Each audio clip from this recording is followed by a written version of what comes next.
It's happening. It's happening. It's happening, man. Setting us up, It's all happening. setting us up for the YouTube live bomb. And we're here. Yay! Hey, what's up?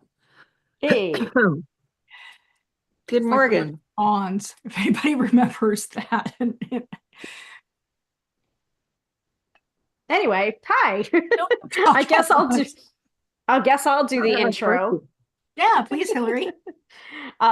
Since it was my idea. So we are on episode 162, TBR, Fort Building with Books. Yeah. So Jeez, TBR. Can you imagine what that is? Oh my God. That pile. And then I've got more. This is a mix of both review copies and things that I've purchased. But like Terror for the Wild Soul. I have that one. I meant to buy the deck, but I bought the book. Ah, crap. I bought another one, guys.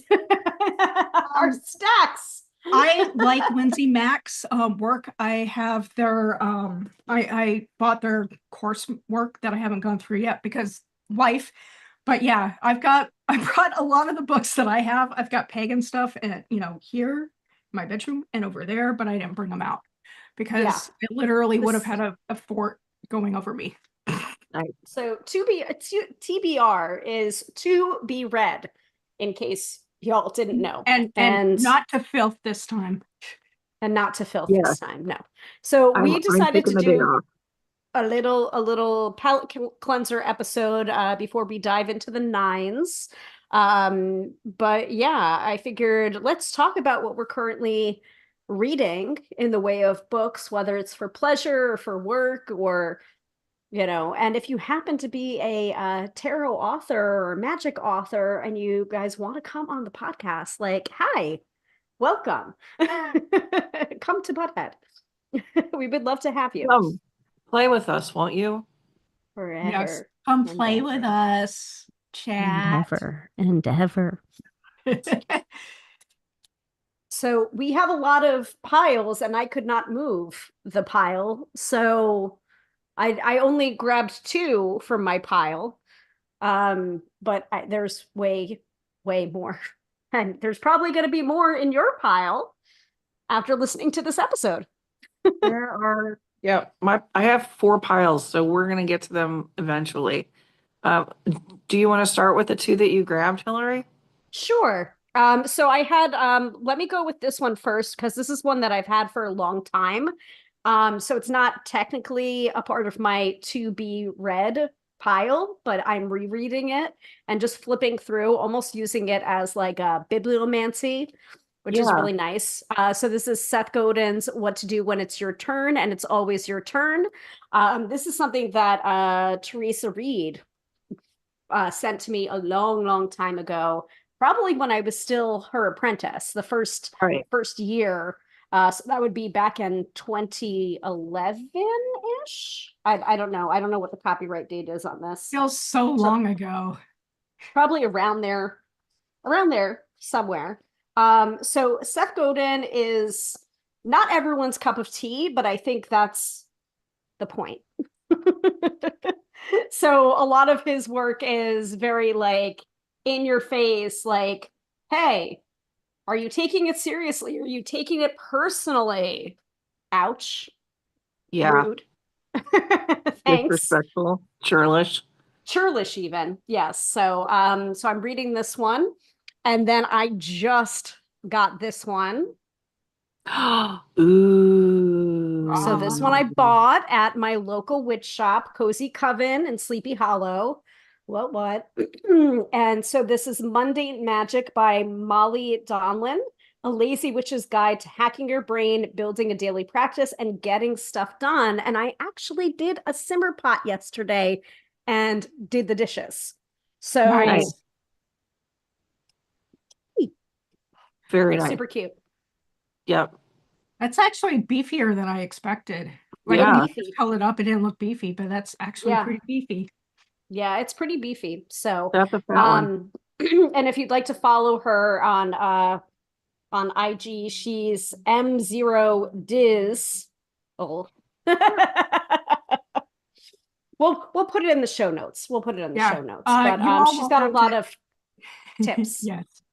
A lot of Awesome. tips and tricks, and like dishwashing for the busy mind, meditations, doing the dishes, caring for house plants. I didn't even notice that was in there.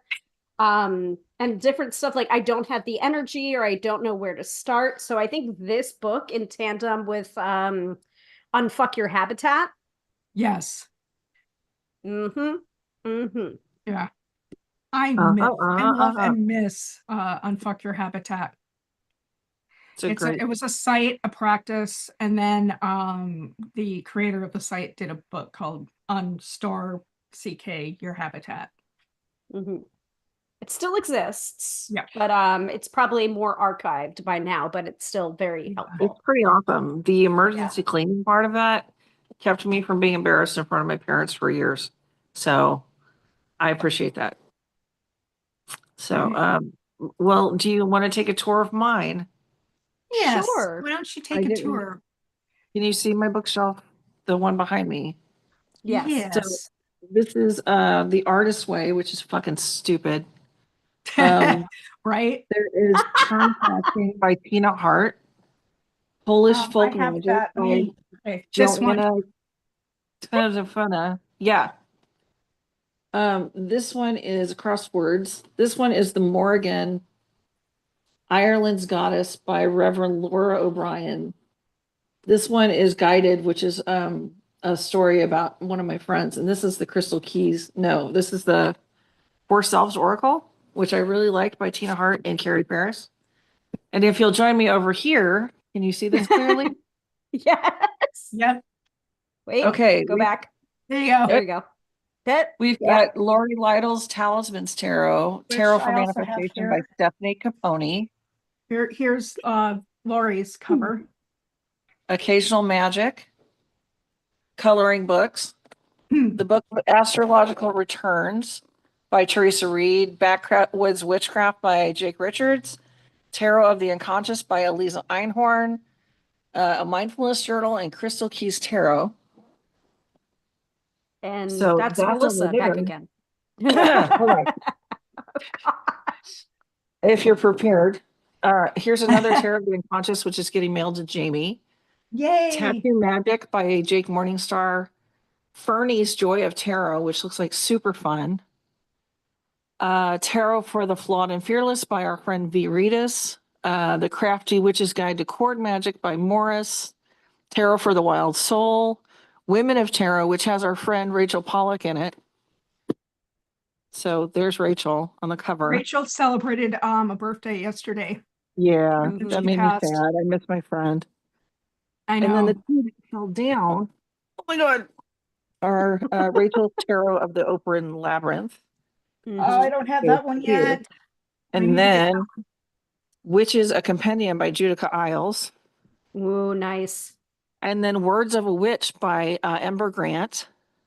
And these are all Muggle books. Please don't use that term. Oh, I forgot. Queer Saints by Pagliarulo. I don't like Muggle because A, it comes from the series that we should not name, and B, who are we to decide what is mundane and what isn't to somebody? Magic is living, so that's, I mean, I'm not trying to, berate you. I'm telling our chat people that Jamie does not like the term Muggle.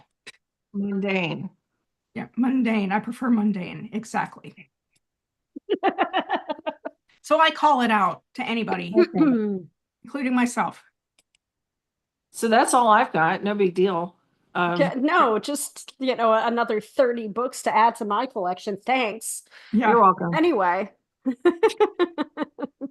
I guess it's my turn, right? All right, Jamie, go ahead. Make it worse. Make it worse.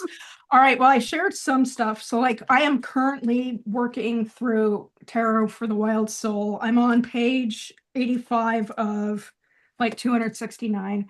This is both a reference guide to how she sees the cards, or they see the cards in cycles and patterns, and their unique trauma-informed approach to tarot, which is something obviously, maybe not obs, but obviously for me, it's stuff that I want to move into. Going along with that, I'm also working through Dark Shadow, Golden Shadow by Shannon Knight of the Tarot Diagnosis, who that's also one of my favorite podcasts.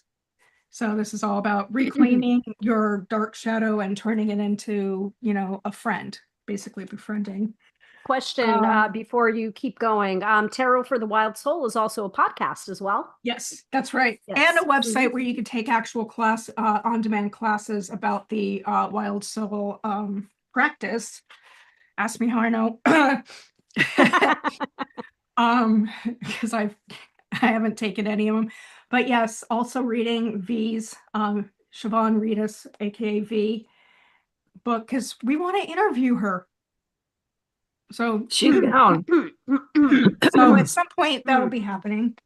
And as Melissa said, our friends Lori Lytle and Tina Hart. Tina's got a deck out with Carrie, but I've got both of these that I gotta, read and review.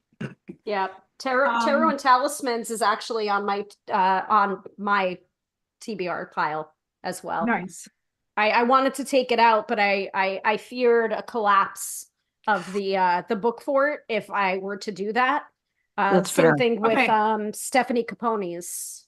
Yeah. Her book is over yonder in a thing because I wanted to actually work through it, but I've paused since my life's gotten crazy.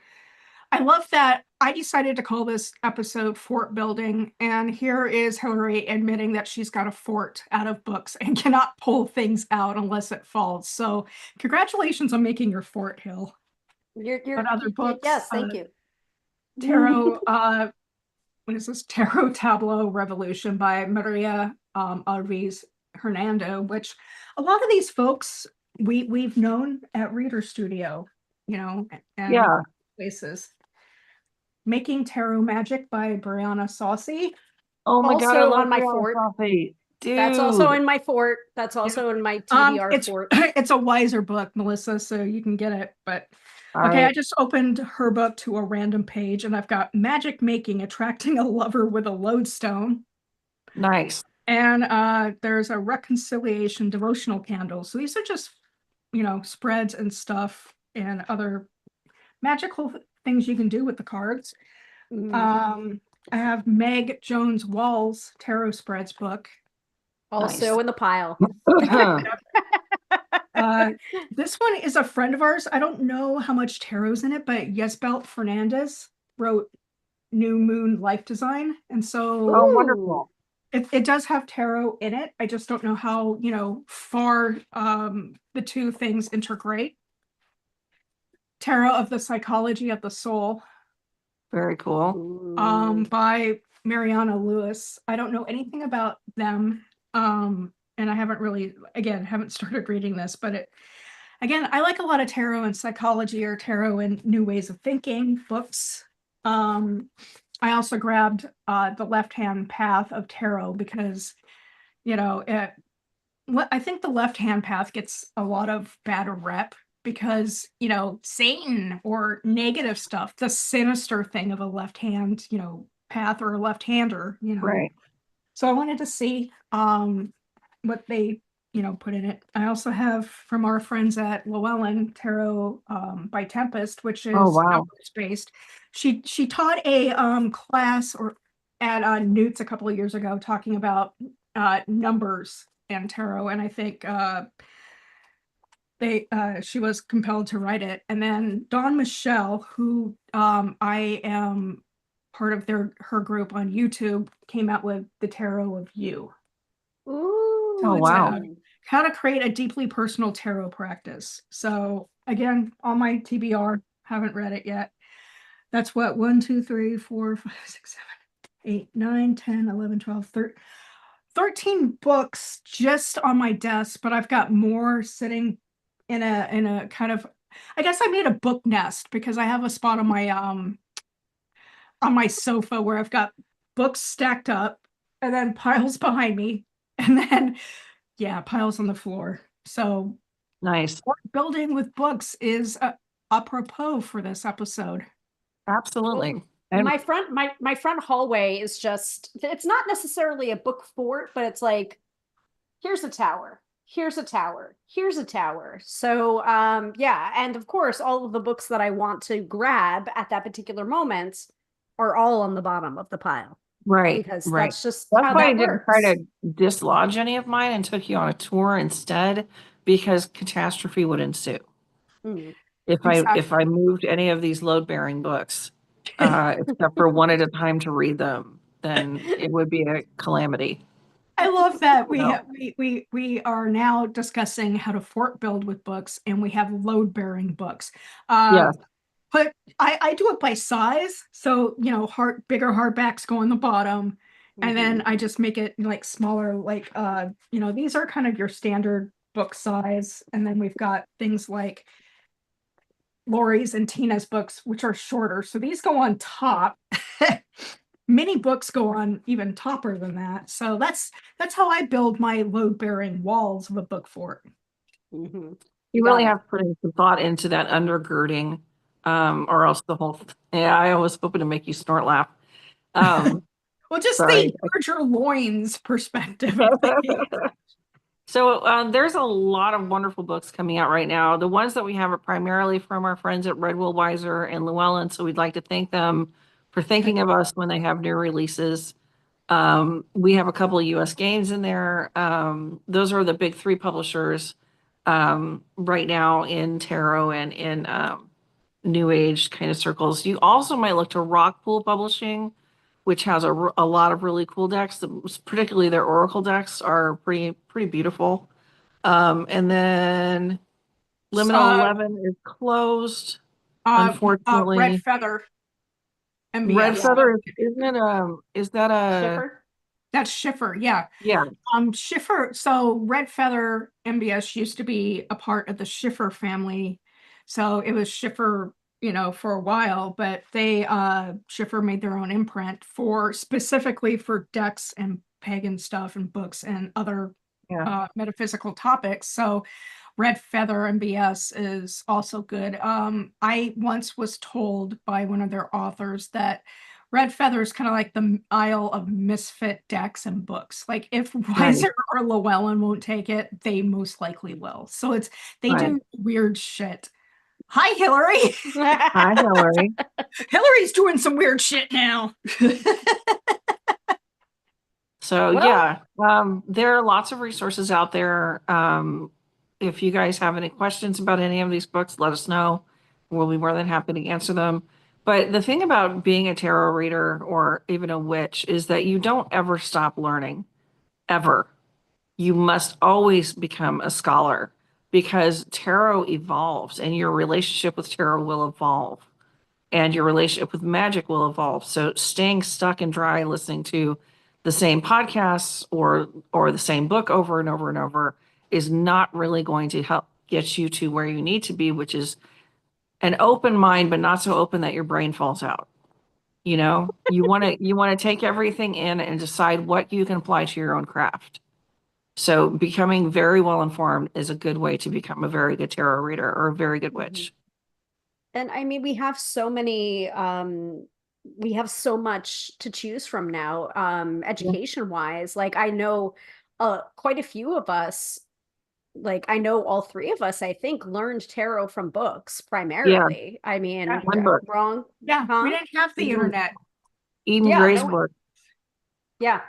So we made do with what we had, but now there's the beautiful internet and podcasts and YouTube and different instructional videos that you can pick up a deck and you can find what you're looking for, and you can find the educational materials you're looking for outside of just traditional media like books. However, I will say that there is a bit of discernment needed because anyone can put anything out there. I mean, here's the three of us who put together a podcast.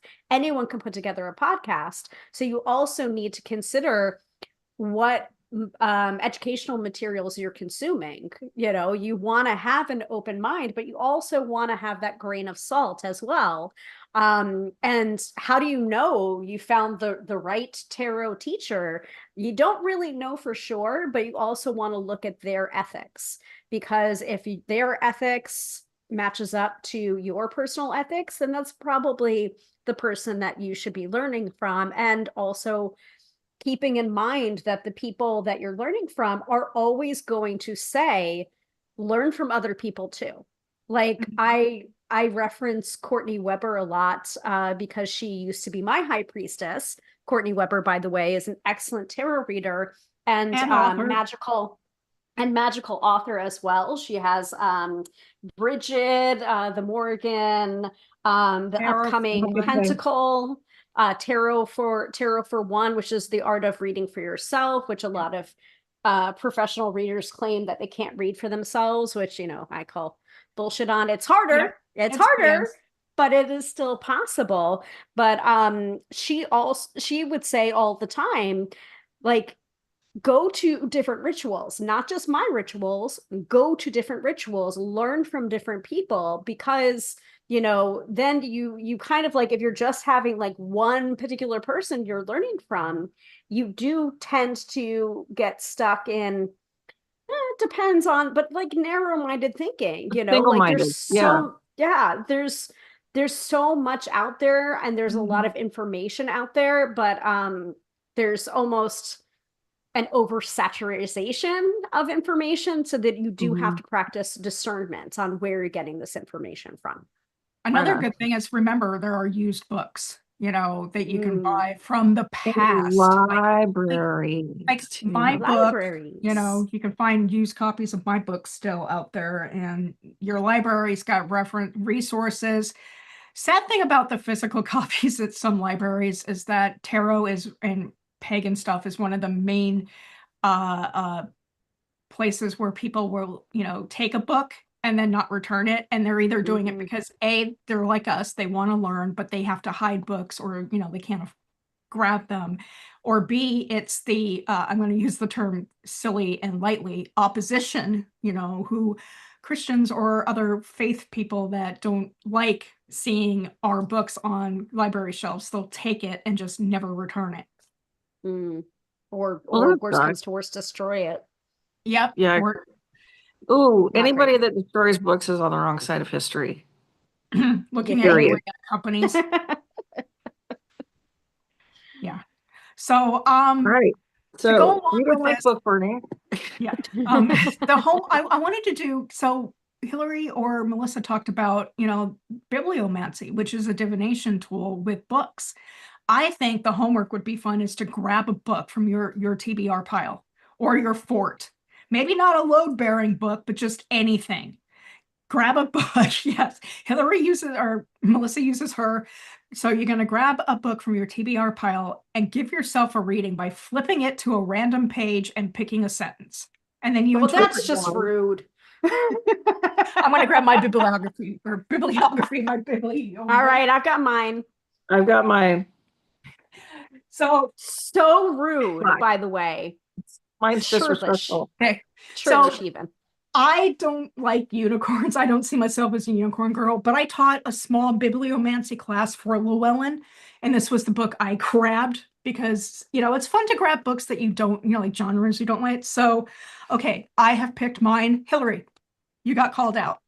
So, mundane magic, I just put my thumb, and literally my thumb is finding motivation to work or study. The magic of this task is in the coming home to your why. Ask yourself, why are you working or studying? What is the end goal of learning this information, of doing this work task? Is it something you're passionate about or bringing you closer to a career that lights you up? Is it to put food on the table or to ignite your desire to help others? Once you've deeply reflected on your why, write that on a candle or create a sigil. Sit with your why as you light your candle. Set the intention that while this candle burns, you will work with your why as a guiding light. When finished, blow out the candle and thank it for supporting you in this task. Rude, rude, but thank you. I know Mine is some kind of a dick. The wand is past you given is a to dick. you. Oh, this is me. Yep. The Oh, wand is you're, given to you, which could be interpreted as the universe handing you good luck or good karma, but what you do with that is up to you. Shut up. I I feel like like I'm getting that. called out. So that Shut was the up, Wheel of me. Fortune. No, that was the Ace of Wands. Okay. I Big dick like that energy. because you were literally calling yourself out from the past. Yeah. That's Thanks, fun. yes, for me. Right. Okay. So from Tess Whitehurst's Unicorn Magic, a Llewellyn book. Like I said, I stole this from well, they gave it to me, but I stole it from Llewellyn when I was there. And yeah, on the down low. Sorry, I'm watching Melissa clean her shoulder off there. Um, so page 129, the teacher appearing. The teacher is not outside of you, the teacher is you. But your true identity is infinite intelligence, and your classroom, as both student and teacher, is this life experience. Do you think it's an accident that you have found this book and that you are reading these words? Do you think that these words are just coming from outside of you? Nothing is outside of you. Just as you dwell in infinity, infinity dwells within you. And neither makes any more sense than the other. Jamie's Unicorn Girl. And this book, the reason why I was gifted this book is because when I did this at Llewellyn, it called me out and I went, fine, I'll take a copy. Thank you. So yeah, the Yeah. unicorns call me out a lot. And again, I think it just makes sense to me where I'm at right now in my life, that I have to remind myself that it's okay to be alone and lonely at the same time. It's okay to be going through all the grief and all the hardships I'm doing, and that I have to remember that I am my own teacher and my own student. Yeah, yeah. Right on. It's funny because there is a phrase that and I don't know who wrote it initially, but it's something that I learned when I was doing my tapping certification, which is I am not a man, I am not a woman, I am not, I am a teacher. So it kind of is, I would say affirmation, kind of prayer to say before going into a teaching situation or going into a reading or going into a tapping, is to remind myself in this zone, I am neither man nor woman nor anything else. I am a teacher, and that really helps to get the ego out of the way, which is nice. Right. So, Well, and it's true, I mean, I was taught like in way years and years ago in the late 90s when I first became learning about magic, was that, we are. It doesn't matter what gender we are. It's just I am, period. mhm, That is mhm. all we can be, is we are. We are the goddess. Everybody's a god or a goddess. We are all the god or goddess. That's All the right. that's the stuff that'll bake your noodle, when you first Yeah. read about it, where it's just like, oh, so most pagans have the ethos of if the divinity is in everyone, that means that the divinity is also in my enemies as well as my best friends. Yep. Owie. Love one another as I have loved you. Yep. So Exactly. say it's JC, circa BC, his birthday. Circa his birthday. I'm like, wow. We're not He trying to can be talk. disrespectful or anything, but Christmas they're 36. No, I just remember, like, I think that Jesus said a lot of really good things about how to be a good person. And I feel like Gandhi did. He said, I very much like your Christ, but he's very dissimilar from Christians. Yeah. exactly. So Yeah. I'm a big fan of Christ-like Christians. That makes me really happy. But what he said was, it's all about love. It's all about love and taking good care of yourself and seeing yourself in other people and taking care of them. So if we can even learn a little bit of that from each of the books we showed you today, then we'll be in really good shape. Exactly. All right, everybody. Let us know what your TBR pile is. I want to know what Yeah. everybody else is reading. So make a comment below if you're, watching this either live or playback. Just let us know. and have a It great doesn't have to be weekend. magical either. Any kind of reading for pleasure, even if it's an audiobook, it still counts. Yep. Yeah, we're not gatekeepers. I also want to let everybody know that I have opened my private one-on-one sessions again. So they're Woohoo! $150. They are an hour long, and I can set you up with a free half-hour consultation. No cards are going to be drawn. It's just talking to you about, what I do, how I do it, and whether or not I'm a good fit. Mm. Perfect. Yep. You guys Thank are you, so everybody. lucky. You're really in for great ratings because Jamie does a hell of a job. So, all right, take good care. Be good to each other and Catch us yourself. all. Word. Get Yeah, a reading exactly. from We're us like all. Pokemon. Get a reading from all of us. Yeah, what